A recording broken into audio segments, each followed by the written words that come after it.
Involves you girls. Do you remember anything about the doctors that checked you out? I remember when we walked like in the hospital doors or whatever, then I seen like 4 beds and my cousins were laying there, and I remember when Trista woke up, she just started throwing up. That's all I remember of it. Oh yeah, because they told we couldn't drink water, and then I was thirsty and she wouldn't let us drink water that whole day. And then I drank water.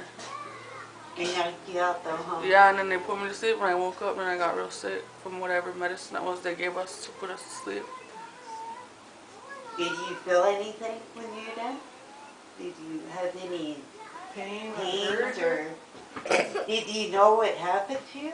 Mm-mm. You didn't feel anything? How about you? Did it hurt after when you woke up, or?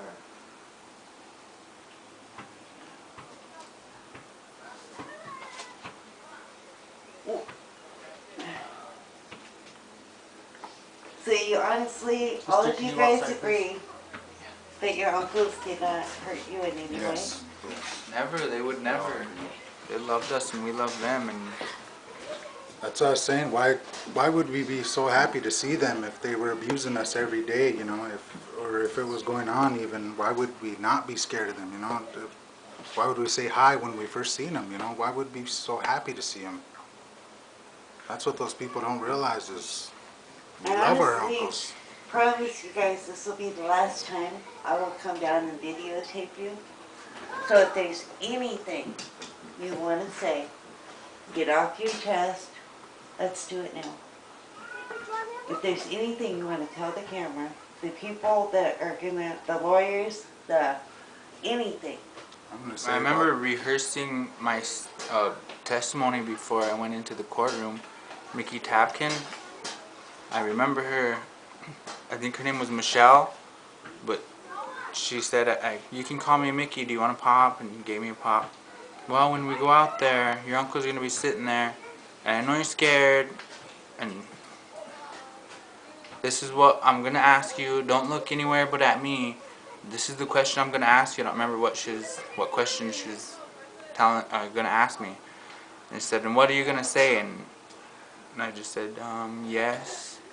All you have to do is say yes or no. And she rehearsed the question she was going to ask me, and then asked me what I was going to say to that question. And every time she asked me something about it, and I just said yes, yes, and okay. Well, and then after that, she said, okay, well, I'm going to take you out there now, and just look only at me. I remember that too. I remember yours. I don't remember like the words and everything, but I remember like we're gonna go out there now. It's your turn to tell what happened. And I knew it wasn't true. That's why I was scared to go out there. Me too. Yeah. And I want to say, any lawyers and whoever's gonna see this, and who in their right mind in the state of South Dakota would believe anything like that would happen against my uncles. I do. When you guys went out there, you guys didn't get to see the jury, did you?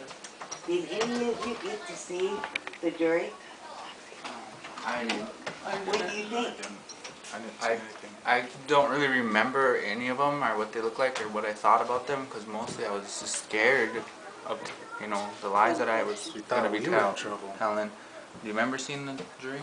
I remember we were in that room and there was a bunch of people that walked down the road, but you know, we didn't get to see anybody or anything before. You know, we didn't talk to anybody or anything but the federal agents or the lawyers or whatever that were trying to get our uncles locked up.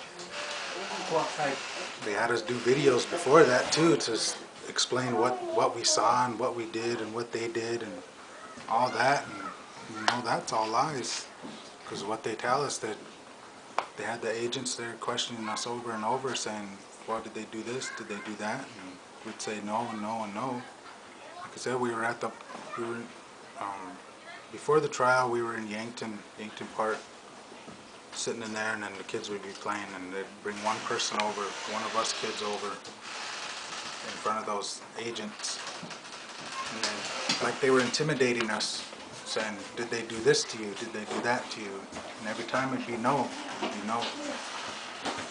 until later on they'd say, well, you can go play then, and call someone else over and ask them.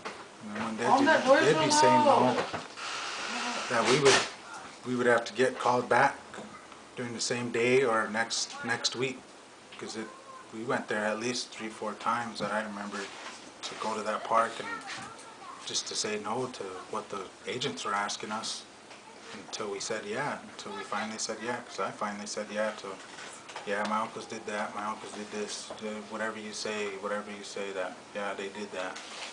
So that's how I was when they asked me. I said, yeah, whatever you want to say that. You know, I was scared of them, and then I wanted to answer them and get it over with. Go home. They said we could go home after that.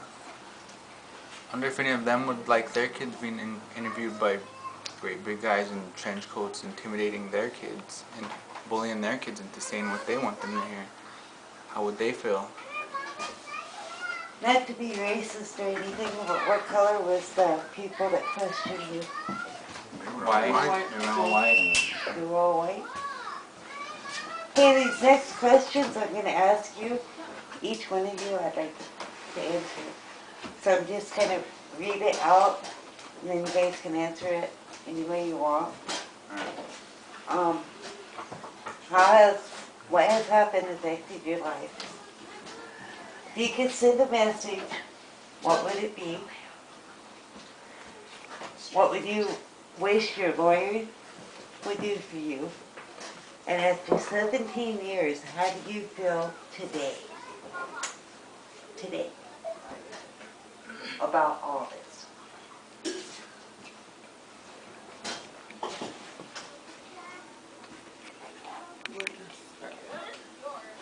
What's that? Okay, see the first couple questions. The ones that are marked. Yep. How has what has happened affected me?